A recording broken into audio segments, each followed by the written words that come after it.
Hi, it's Xavier, and today in this special we're going to get an update on Tony and his family. We are even going to find out exactly where Tony was laid to rest. Do you want to find out what happens to this field maple and this silver birch group? Decide if this tin can spruce is really worth keeping, and remind ourselves that a Zelkova is certainly not a Chinese elm.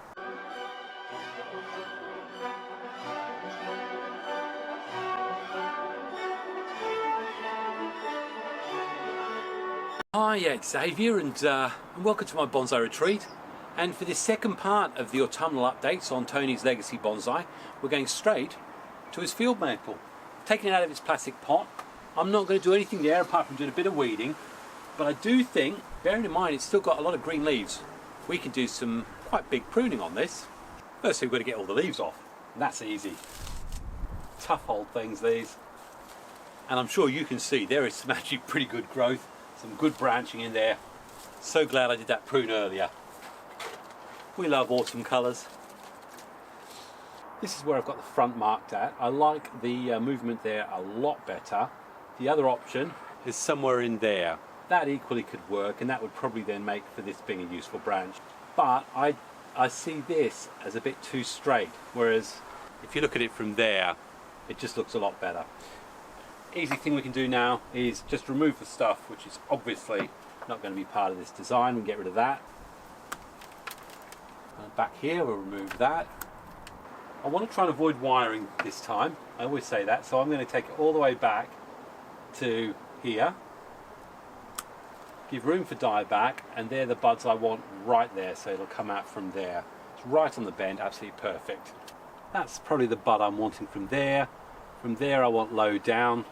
Just here we've got two lovely buds, so I think that is probably where we'll cut back to. And the truth is that's just too long as well. What I will do is put some cut paste on the ends, and then the only thing we need to do is just finish getting rid of this stub. Okay, clean the edge up. You've got to agree with me, I think this has got to be one of the best pre-bonsais that I picked up from Tony. I think I've got the front somewhere in there. The movement is absolutely incredible on this. There's a lot of roots in here, so we are going to have so much fun. I mean, there is a front there. You let me know actually in the comments. But my preferred is definitely there. Well, skipping from this, why don't we pop over and see Jason Handmade in the Bonsai Garden, who picked up two wonderful, maybe three trees from Tony, and see what he's been doing with them.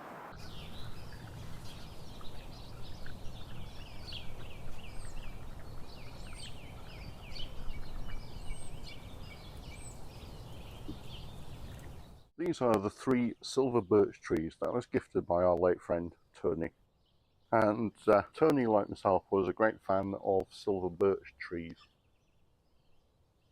This first tree is a tree that he gave to me when I made my visit to him in March of this year to record the video about mental health. And it's a beautiful tree, and I've worked on this tree to give it a sort of pendulous appearance that silver birches have, and I applied some wire to try and bring the tips of the branches down. I'm hoping that when it leaves out in spring I can continue that shape. It's currently in this plastic bowl, and I intend to move that out of there and maybe into some kind of nice pot. I need to examine the roots. I haven't done so yet on this particular tree. This middle tree is a little bit more of a problematic tree. It's in this washing up bowl. It's a multi-trunk, multi-stemmed tree, and I can't really see, or I'm not particularly inspired in terms of a design for this tree yet. I've applied a little bit of wire to try and separate out and move the direction of some of the branches. What's interesting is that although these are three silver birch trees, the leaves are quite different. I've got quite a large leaf on this middle tree. It's got a slightly different coloration than this one, which is a more typical silver birch tree in my mind. This third tree is one that I won in the raffle at TonysBonsai Extravaganza. It's got a lovely colour to the trunks, but I suspect that the roots aren't great on this tree. Again, it's another tree that perhaps in spring needs some investigation of the roots. I'm hoping that it pulls through, but I suspect that some of the branches, particularly on this side in this thinner second tree may have died off, but I won't really know for certain until we get to spring.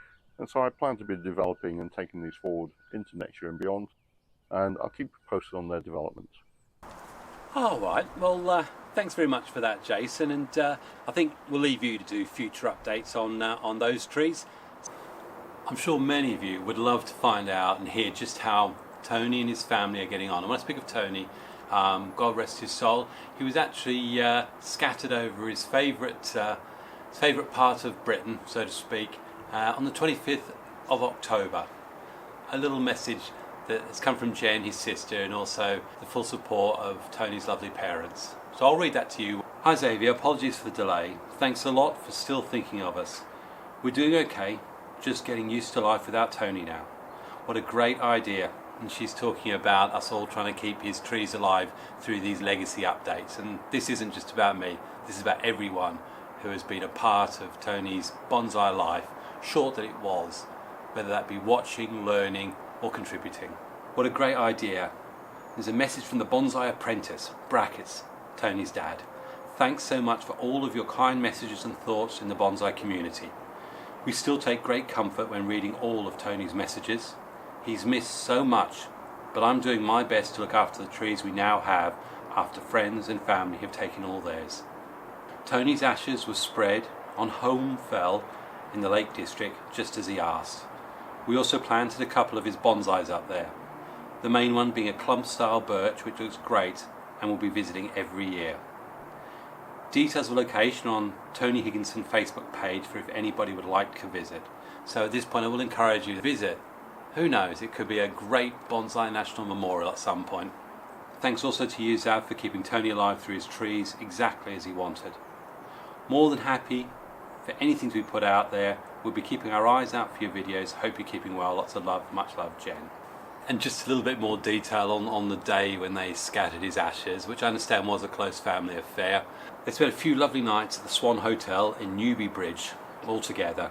And as I say, spread them on Wednesday the 25th of October. And again, they just keep saying it's incredible and wonderful how much support they're getting from all the comments on Tony's videos. So from me and from his family, most definitely from Jen, the Bonsai Apprentice, his father and mother, and all the family, a big thank you. So let's get back to some more updates, shall we? In the last update, I made it quite clear, I cut back very heavily on all of these, that I thought this was really going to have some problems. I think that's borne true. But what we will see is, certainly down lower end, we've got loads of bud points. So I'm going to remove a few of them. Even on this one, got bud bits down here, and I just want to see what we actually get. We've got something up here, that would be good. I don't know, we've got stuff here, so we could still maintain a lot of this one, but we have got loads of stuff down here, and we've got this one here. So if I get a bud coming here, that would be ideal. Nothing from the bases of these two at all, so I'm assuming they're both dead, but we have got a lot of low sucker growth from here. I think we can assume dead, that's dead. So we're going all the way back to the base here. I'd forgotten about all the noise that happens when you're outside near the road. Yeah, that's dead there. Okay, I'm not going any further back. Potentially what I actually want is that one. But who knows? They're nice. It could be that we cut all of this off and we're going to be growing from this. We've definitely got stuff here. So in this instance, apart from where I've got to clear, no, so we've still got green up here. I'm going to let the tree dictate to me what it wants to do. I think we're going to get stuff up here. Do I really need stuff on the inside here? I'm inclined to say no. I'm actually going to get rid of that. Worst case scenario. To avoid worst case scenario, we're going to have something coming out here and something here, and we'll build from that. There's little buds down there and there, so what I'm looking for is any life further up here. Now, silver birch can be a bit of a pain because they have a habit of looking a bit dead all the way up the tree, and then you go right to the top and you've got healthy buds. But I can definitely see that we've got buds here, here, up here. So with that in mind, I know I'm going to get growth here. I can't see exactly where it is, so I'm not going to cut anything back. We'll wait till the spring. Okay, well, that's the silver birch forest cut back again. Don't be surprised, I think this is going to give us some really good growth in the spring. I think this will be a completely different composition come summertime. Either that or we're going to see it on the 2024 Bonsai Bonfire. Now, Alex did try to get an update to me because he's got a couple of Tony's trees, but unfortunately the demands of family, work, just got in the way of it, and he also got a bit poorly recently. There's a few of Tony's seedlings that are doing pretty well. Anyway, let's go over and have a look at the gate that Andy made for Tony. Okay, so we've got a few more updates that have come in from subscribers, so let's have a look at those now, shall we? Hello and welcome to Tony's Bonsai's Update. Here I've got a selection of all the trees that I picked up. So the first one here was the Literati Hawthorn. Now nothing much has happened to this apart from it's lost its leaves, but it gives you a good chance to see all the branch structure. So I think the only thing to do with this next year is going to be something with this long whip here. I think I'll put some wire and give it a bit of a bend and probably shorten it back a little bit as well. And it would be nice in the spring to take it out of the washing up bowl, have a look at the root structure and maybe try and find a nice little pot for it as well. So next one is his Nothofagus raft that he did. This one's been growing quite nicely. At the moment obviously it's lost all its leaves, it's showing its nice winter image. I would like to remove this branch coming up here. It's not really doing anything, and where it's coming from here there's a nice leader coming up which is coming more straight up, so it's not going to interfere with this small tree here. I'll leave it for now because it's getting into winter. There's loads of little buds everywhere, so they're all swelling quite nicely, so that should be quite nice in the spring when that starts to go.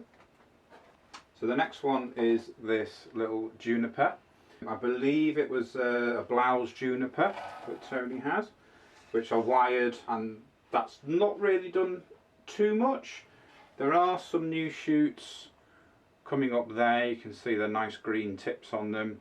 Bits of juvenile foliage that started popping out as well. Now when I did wire this, I've left all the internal foliage there, I didn't clip anything off.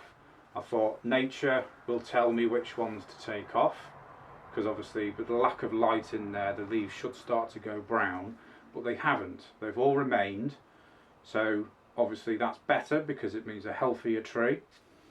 So I'm quite happy with that one at the moment.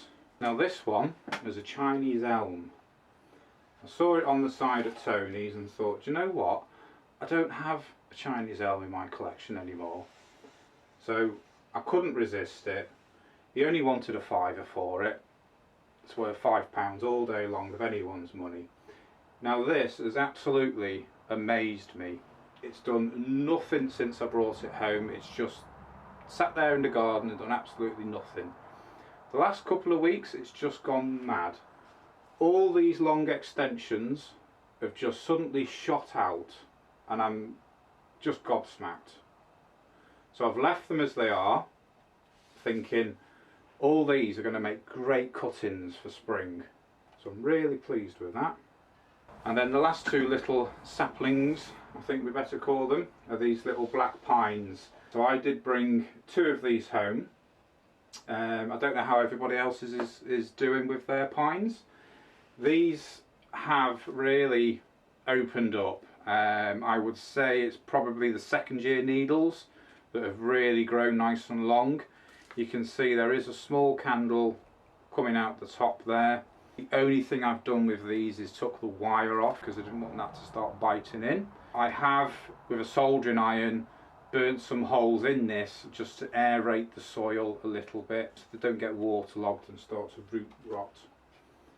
So there's this one as well. Now this one isn't one of Tony's trees. This is a white pine that I've been developing over about 2 years. Just brought it from a tree nursery, so it's just kind of garden centre material really. I was trying to put some sort of movement into the trunk. Now this trunk was just straight.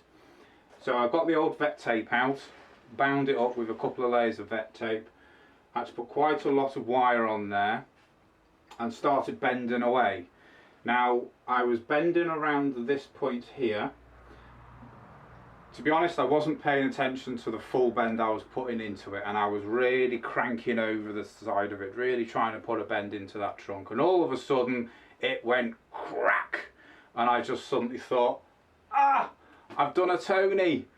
So there you go. I've ended up bending it back so that hopefully leaving all this on in situ, it can, you know, repair itself, and I'll have a look at that maybe next year at some point, and hopefully it's not too bad and it survives.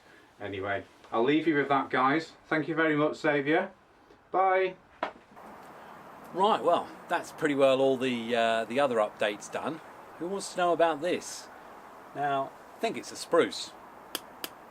It's in a metal tube, which is wonderful, and it's all been wrapped around rock. There's 2 of them, one of them Alex has got. I think in the spring we're going to try and remove this cylinder. It's metal, we can't cut through it. I have no idea. Or we may just leave it for a bit longer, because then that way we can let the soil get harder and harder and harder. I don't know, someone else tell me. I've got absolutely no idea how to get into that. I have a chainsaw. What I'm going to do, just remove some of these obvious needles so I can get the wire on. They're very prickly, these needles. I'll come back to you when they're done. Sort of bending it. That could be a branch we'll keep. We've got this one over here, which means, again, you know me, I've got no real plan on this. I'm going to take that one off, that one off. That one can come off as well. It's on the inside. We've got this one here. That's going to be the branch out that way. We've got this one on the inside. We don't want that. I'll get rid of that. Now, granted, I have absolutely no idea how it's sitting on the rock or how that's going to work out. This one's going. This one's going. That could be the new leader. Definitely don't want that. There's a great big conglomeration up here. And of course, I'm not going to take off too much because I'm getting a bit carried away with this. You know I don't like spruce very much. In fact, I think this is the first spruce you've seen me actually ever do. This is a first. Xavier does spruce. I think, if I remember right, the trouble with spruce is that it takes ages for branches to set in position. I need to change that leaning angle. Classic trap. Must be because I'm outside getting all this fresh air. I'm forgetting the time of the year, although I know we can prune these okay this time of year, but I've taken over at least half of it. So I'm leaving it at that. There's lots of top growth. But what I have done is stop there being a chance of those 5 knuckle junctions, which we often get with pines, spruces, all those sort of ones. So we've limited it down to 2. So if I let these flush out and grow now, and I may not touch it for quite some time, that's an update on Tony's spruce roots on rock in a metal tin. I don't know if that's a sleeve for a wood burning fireplace. Don't know. I'll tell you one thing though. Got roots on the bottom. And in fact, if you like what I've been doing so far, then don't forget, big thumbs up, hit like. If you want to see more of these Tony Legacy trees and more of my trees, you've got to hit subscribe and ding ding bell notifications will let you know what's coming up in 2024. But we're pretty well done, I think. Oh, should we have a look at the Zelkova, which for nearly an entire year I had no idea what it looked like because I kept calling everything Zelkovas that were Chinese elms. But to understand that, you need to look back at some videos from 2022. I don't think it's worth it myself. We've pretty well done all of Tony's trees this year.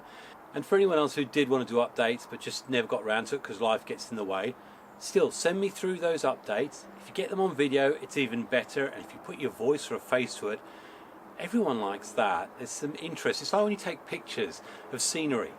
We all skip over to the ones that have got people's faces in them because we want to see who it is. But regardless, you can still send them through to me via expressionsbonsai@gmail.com, and I will hang on to them. Or wait till the spring. If you're going to do work on the spring, then make sure, because I'll definitely be doing a next updates in the spring. But anyway, this Zelkova clump, it's my only Zelkova, and I absolutely love it. This is going to get repotted in the spring.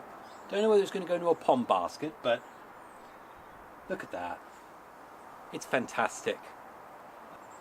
I'm so ecstatic about this, and I've got such high hopes. So before I bid you fond farewell, we ought to talk about the Nothofagus, the false beech, because I sort of indicated right at the start that it was a negative brown bread type thing that Tony sent me. Actually, there's lots and lots of new buds lower in, and right now it's very hard for me to decide how it's doing. I can see close up that there's a lot of new buds, so this literati experiment will live on and definitely will feature well in spring. Anyway, that's pretty well pulled it to an end, except for my favourite. You know how much I hate junipers. Well, I don't really, because this one came from Tony as a challenge, and there's a whole video about these challenges Tony and I did.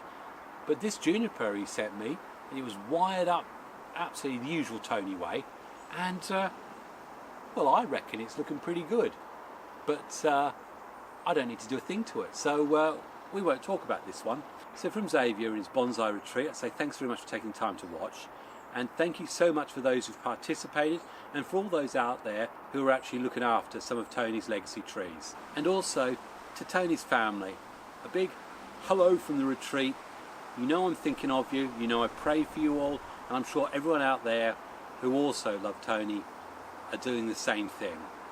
I say thanks very much for watching, all the best, happy bonsaiing, God bless, cheers.